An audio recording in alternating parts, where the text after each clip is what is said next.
하나님께서 애굽과 싸우셨습니다. 그러면 애굽 사람들을 포로로 잡아야 합니다. 그리고 끌고 나와야 합니다. 그런데 애굽이 아닌 이스라엘을 끌고 나왔습니다. 그런데 포로라고 해서 포로 모두가 택함을 받는 것은 아닙니다. 오늘 본문에 보면 포로 중에서도 아리따운 자가 신부로 택함을 받습니다. 애굽의 고센 땅에 살고 있는 이스라엘을 하나님 보시기에 아름다운 자들이었습니다. 하나님은 이스라엘을 포로 삼으시고 택하여 주셨습니다. 400년 전에 세우신 그 언약을 지키시기 위해서 당시 가장 강한 나라, 가장 버거운 나라 애굽을 상대로 전쟁을 치르셨습니다. 10차전까지 가는 치열한 전쟁에서 끝내 승리하시고 아리따운 포로 이스라엘을 선택하셨습니다. 포로는 전쟁에 승리가 있어야 얻을 수 있는 것입니다. 이스라엘이 전쟁하는 방법은 두 가지였습니다. 먼저 가나안 땅에 속한 민족들과 전쟁을 할 때는 모두 죽이는 헤렘을 수행해야 했습니다. 그것은 혹시 살아남은 자들이 이스라엘 백성을 유혹해서 하나님을 떠나게 하고 다른 신을 섬기지 못하도록 방지하기 위한 것입니다. 둘째는 약속의 땅 밖에 거주하는 사람들과의 전쟁에서는 먼저 화평할 수 있습니다. 평화 조약을 맺고 조공을 받을 수 있습니다. 그러나 적군이 전쟁을 원하면 전쟁을 할 수 있습니다.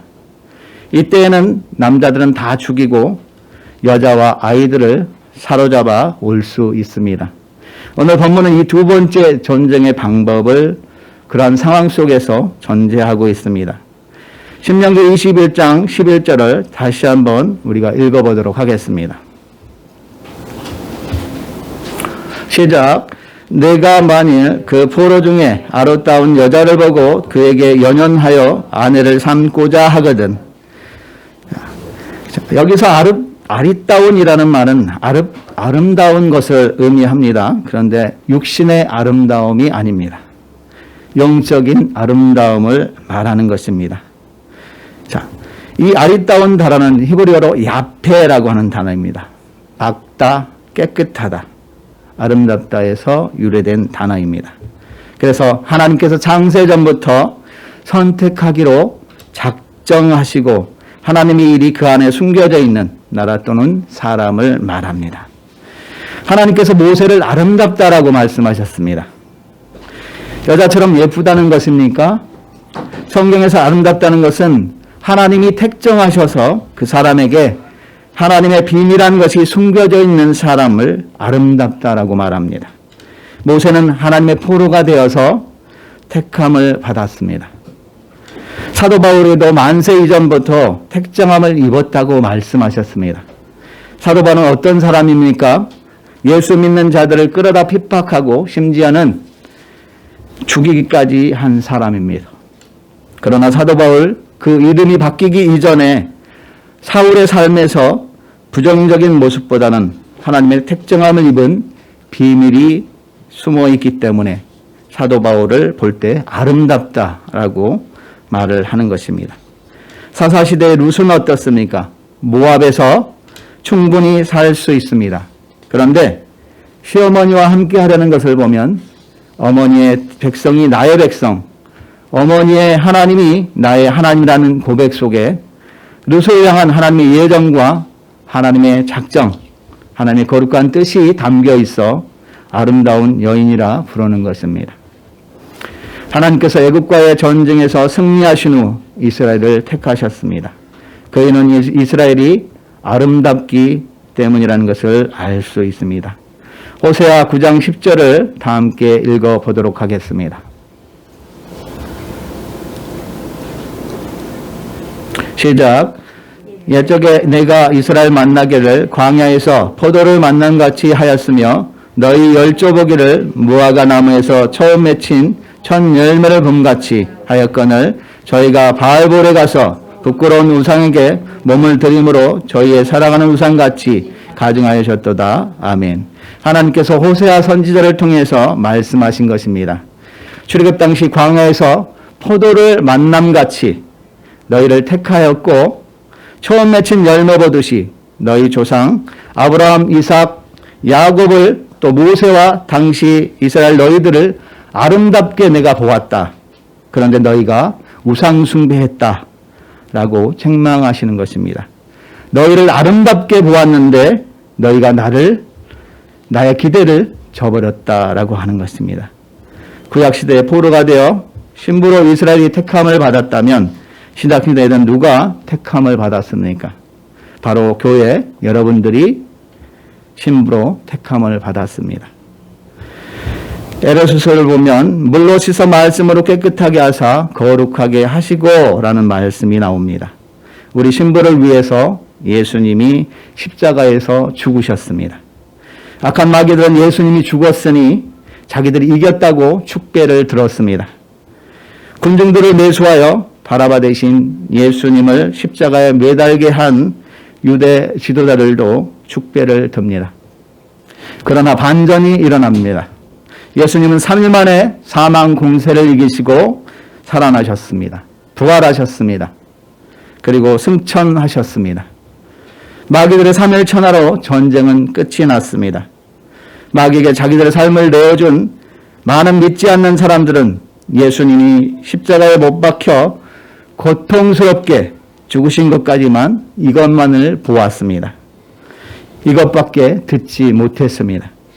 마귀들의 축제까지만 본 것입니다. 12명의 제자들도 마찬가지였습니다. 십자가에 못 박히자 뿔뿔이 제갈길로 흩어져 버렸습니다. 엠마오로 가는 두 제자, 십자가에 못 박히신 그 사건만을 들었습니다. 그 사건만을 이야기합니다. 근심에 쌓여 엠마오 마을로 내려가고 있습니다. 예수님께서는 사망의 괴수인 마귀 사탄을 이기시고 승리하셨습니다. 죄 삭신 사망의 권세와 싸움에서 이기신 것입니다. 악한 마귀의 종되었던 사망의 권세 아래 놓였던 우리가, 악한 마귀의 신부로 살던 우리가 승리하신 예수님과 이제 포로로 붙잡힌 바 되었습니다. 예수님 두 눈에 우리가 아름답게 보입니다. 이것이 맨 처음 우리가 하나님께 받은 복입니다. 예수님은 포로가 된 우리를 신부로 초청하셨습니다. 그러나 청함을 받았다고 모두 신부가 되는 것은 아닙니다. 그냥 아무렇게나 신부가 되는 것이 아닙니다. 준비가 필요합니다. 청함을 받고 신부로 선택되기 위해서 준비할 것들이 있고 신부로 선택받은 목적이 있습니다. 마태복음 22장 2절과 3절을 보면 천국은 마치 자기 아들을 위하여 혼인잔치를 베푼 어떤 임금과 같으니 그 종들을 보내어 그 청한 사람들을 혼인잔치에 오라 하였더니 오기를 싫어하거늘. 아멘. 지금 혼인잔치에 청함을 받은 자가 많이 있습니다. 그런데 택함을 받은 자가 적다고 말합니다. 택함 있기가 어렵다는 것입니다. 많은 사람을 혼인잔치에 청하지만 1차적으로 그 잔치에 참여해야 할 택함을 받을 수 있습니다. 그 잔치에 초청을 해도 오지 않으면 신부로 택함을 얻지 못합니다. 그런데 사람들은 어떻습니까? 장가도 가야 하고 소도 사야 하고 밭에 쟁기질도 해야 하는데 온갖 핑계로 그 초청에 응하지 않습니다. 그러면 그렇게 혼인잔치에서 어렵게 신부로 선택이 되었다면 왜 우리가 택함을 얻은 이유가 무엇인가라고 하는 것입니다. 왜 무엇 때문에 우리가 택함을 입었는가 하는 것입니다. 바로 신랑의 형상을 본받기 위한 것입니다.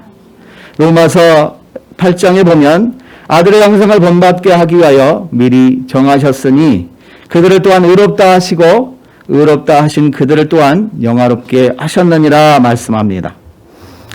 하나님의 아들 예수 그리스도를 본받게 하기 위해서 미리 우리 신부를 선택하셨다고 말씀합니다. 택하심에서 끝난 것이 아니라 율법 아래에서 죄를 예수님이 짊어지고 죽으셨습니다.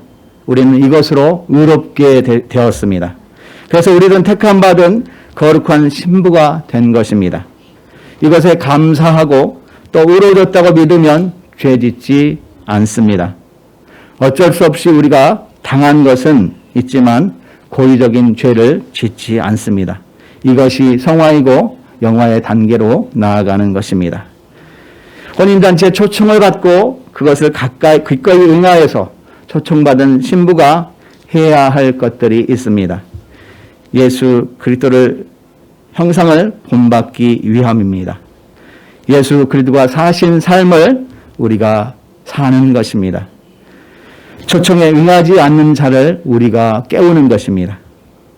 복음을 이웃에게 전하는 것입니다.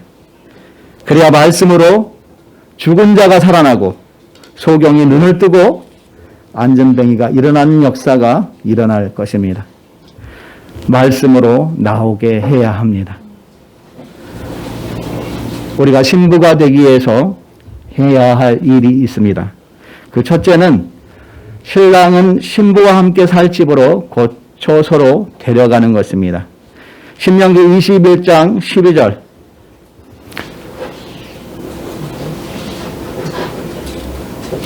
신명기 21장 12절 보면 그를 내 집으로 데려갈 것이요 그는 그 머리를 밀고 손톱을 베고 아멘. 죄에 포로했던 우리를 예수님의 포로로 잡으시고 신부로 선택해 주셔서 우리를 하나님의 집으로 데려가는 것입니다.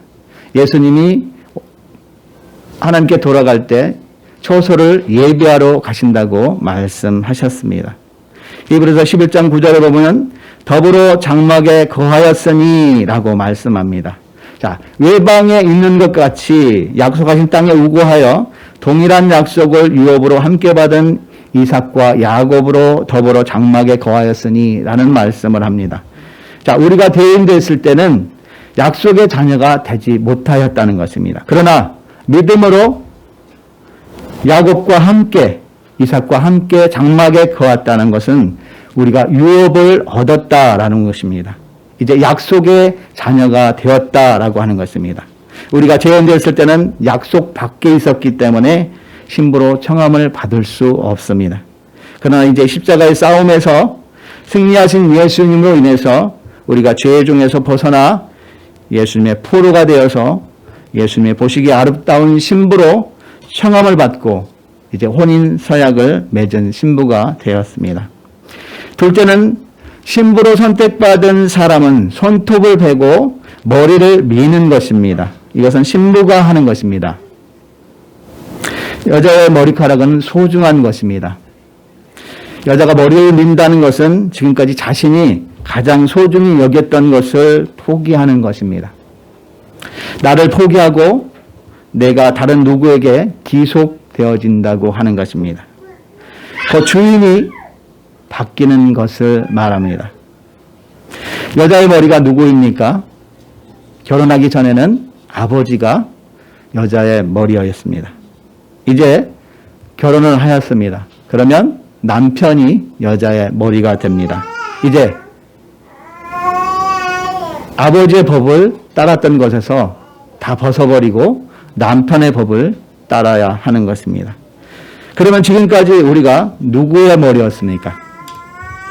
죄가 우리의 머리였습니다. 왜요? 죄가 우리를 사망으로 이끌었기 때문입니다. 그런데 이제 어떻게 되었습니까? 이제는 주인이 바뀌었습니다. 거룩하신 아버지의 명령을 지키고 오신 예수 그리스도, 그 신랑 되신 예수 그리스도가 우리의 머리가 되셨습니다. 이제 주인이 바뀌었습니다. 우리의 주인이 되셨다는 것입니다. 손톱을 베는 것이 있습니다. 이 손톱을 베는 행위는 옛 자아를 떠나는 것입니다. 진짜 주인에게로 떠나는 것입니다. 자, 이 손톱이라고 하는 것은 히브리어로 치포렌이라고 합니다. 떠나다, 돌아가다, 그리고 형상을 만들다, 이루다라고 하는 뜻이 있습니다. 그래서 우리는 옛 주인을 떠나서 이제 새로운 주인으로 옮겨가는 것입니다. 새로운 주인으로 그 형상을 세워가는 것입니다. 새로운 주인 예수 그리스도를 닮아가는 것입니다. 그 형상을 이루어가는 것입니다. 거룩함이 없는 죄를 짓게 하는 사탄으로부터 새롭게 우리는 옮겨갔습니다. 그런데 지존하신 주님, 존귀하신 주님, 죄가 없인 거룩하신 주님, 성전 미문에 앉은 안진뱅이를 일으키신 그 그리스도의 능력의 이름, 달리다쿰, 소녀여 일어나라, 죽은 자를 살리시는 그 생명의 그 이름, 그분이 우리의 진짜 주인이 되십니다. 더러운 우리의 옛것이 모두 그 이름을 외칠 때에 벌벌 떨고 떠나게 되는 것입니다. 새로운 주인의 것으로 채워지고 새롭게 형성되어지고 새로운 삶으로 우리가 변화되는 것입니다. 셋째는 포로의 의복을 벗는 것입니다. 새 주인이 바뀌었습니다. 포로였을 때 입은 옷을 이제 벗어버려야 합니다. 포로로 잡혀올 때 입었던 옷을 벗어야만 합니다. 세마포로 갈아입어야 합니다. 세마포는 대제사장이 거룩한 일을 할 때, 지성소에 들어갔을 때 입는 옷입니다. 왕도 성전을 출입할 때에 그 말씀을 백성들에게 선포할 때에 세마포 옷을 입습니다. 예수님이 신부로 그리고 왕 같은 제사장으로 우리가 부름을 받았습니다. 거룩한 일을 행해야 하는 우리는 거룩한 옷, 세마포 옷으로 갈아입어야 합니다. 창세기 35장 2절에서 세겜에서 그 일을 뒤로하고 세겜에서 얻은 모든 은금 폐물을 모두 상수리나무 아래에 모두 묻어버렸습니다. 왜 야곱은 이렇게 했을까요? 에베소서에서 썩어져가는 구습을 쫓는 옛사람을 버리고 오직 심령으로 새롭게 되어 라고 말씀합니다. 바로 이것입니다. 영원히 썩어지는 구습, 영원한 것이 아닌 썩어지는 구습을 따르지 않고 옛일과 옛것을 모두 벗어버리는 것입니다. 이것이 새롭게 되었다라고 하는 것입니다. 그래서 야곱은 썩어져간 구습과 옛사람을 묻어버린 것입니다. 로마서에서 너희는 이 세대를 본받지 말고 오직 마음을 새롭게 하여 변화를 받아 하나님의 선하시고 기뻐하시고 온전한 뜻이 무엇인지 분별하도록 하라라고 말씀합니다. 하나님의 뜻이 우리에게 향하신 하나님의 뜻이 무엇입니까? 이방의 관습을 따르지 않는 것입니다. 할례가 무엇입니까? 하나님의 백성이라는 표시입니다. 우리가 마음의 할례를 받았습니다. 그러면 우리는 하나님의 백성입니다. 우리의 존재 가치가 하나님의 위대하신 백성입니다. 계시록에는 어린 양의 혼인 계약이 이르렀고 그 아내가 예비하였으니 그에게 허락하사 빛나고 깨끗한 세마포 옷을 입게 하셨다 말씀합니다. 야곱을 통하여서 12지파가 나옵니다. 많은 하나님의 백성, 하나님의 나라로 형성이 되어지고 다윗을 통하여 예수 그리스도의 역사가 나타나게 됩니다. 이렇게 예수님의 신부로 부름받은 자들은 죄의 의복을 벗고 깨끗한 옷으로 갈아입어야 합니다. 넷째는 그 부모를 위하여 1개월 동안 애곡하는 것입니다. 신명기 21장 13절을 다시 읽어보겠습니다.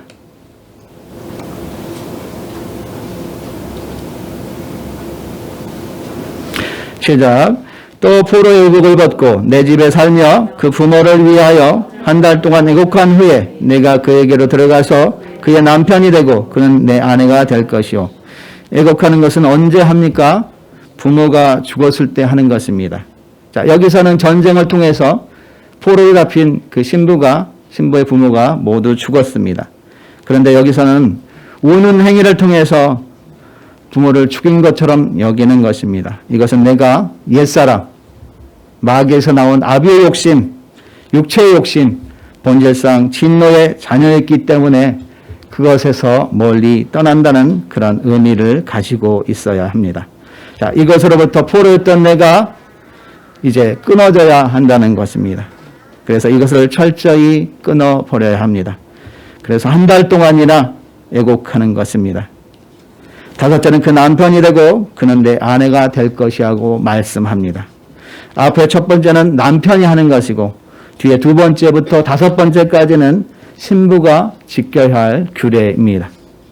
자, 이제 비로소 모든 준비를 마치고 신랑과 신부가 함께 온전한 연합이 이루어졌습니다. 이것이 바로 온전한 하나님의 역사입니다. 세상에서 착하고 좋은 사람을 일컬을 때 법 없이도 살 수 있는 사람이라고 말들을 합니다. 이것은 불법을 하도록 조장하는 것입니다. 착한 사람은 하나님의 법도를 지키는 사람을 착한 사람이라고 합니다. 법대로 살아야 합니다. 법이 법대로 적용되면 이 법은 나를 보호해 줍니다. 법이 없다는 것은 법을 모른다는 것이고 그 법이 나를 보호해 주지 못한다는 것입니다. 하나님께 보호를 받으려면 하나님의 법을 알고 지켜야 합니다. 하나님 앞에 복을 받으려면 복을 받을 수 있도록 그 법을 우리에게 주신 그 하나님의 법을 우리가 알고 지켜야 하는 것입니다. 몰라서 그랬다 통하지 않습니다. 잘못한 것 법대로 처리됩니다. 마지막 때 우리도 심판주 대신 그리스도 앞에서 몰랐습니다. 통하지 않습니다. 법 명령을 주시고 그 명령대로 살도록 우리에게 기회를 주셨기 때문입니다. 그래서 하나님께서는 우리에게 먼저 모세의 율법을 먼저 주셨습니다. 그리고 예수님을 통해서 우리에게 베풀어 주신 은혜를 알게 하셨습니다. 무엇을 어떻게 얼마만큼이나 우리를 용서해 주셨는지, 무엇을 얼마만큼 어떻게 우리에게 은혜를 베풀어 주셨는지, 이 법을 모르면 알 길이 없습니다. 예수 그리스도의 대속의 법, 이 법이 나에게 얼마를 탕감해 줬는지, 나에게 대해서 얼마만큼의 은혜를 허락해 주셨는지, 그 은혜가 얼마나 큰 것인지를 우리가 알아야 합니다. 히브리서 8장 10절에 보면 마음에 이것을 기록하라 라고 말씀하셨습니다. 이것이 무엇입니까? 하나님께서 우리에게 주신 규례입니다. 법도입니다. 그래서 온전한 연합이라고 하는 것은 법, 즉 언약을 세우고 그 언약을 이행하는 것입니다. 지금까지는 이스라엘 백성들이 그 언약을 지키지 않았습니다. 하나님만 온전히 400년 전에 아리따운 이스라엘을 택하셨는데 지키지 않은 그들을 계속해서 법으로 징계하셨습니다. 혼인서약을 맺고도 말을 듣지 않는 이스라엘을 징치하셨습니다. 온전한 연합이라고 하는 것은, 온전한 언약이라고 하는 것은 하나님과 우리가 그 새로운 법을 지켜야 하는 것입니다. 그 세우신 규례를 지키도록 하셨습니다. 그것을 지켜야 온전한 연합이 이루어지는 것입니다. 마지막에 죄의 포로가 아닌 주님께 포로가 되어서 아리따운 자로서 혼인잔치에 초청되어져서 신부로 택함을 받아야 합니다. 언약을 세우고 그 법을 마음에 새기고 마음에 기록해 놓고 그 신부의 법대로 살아야 합니다.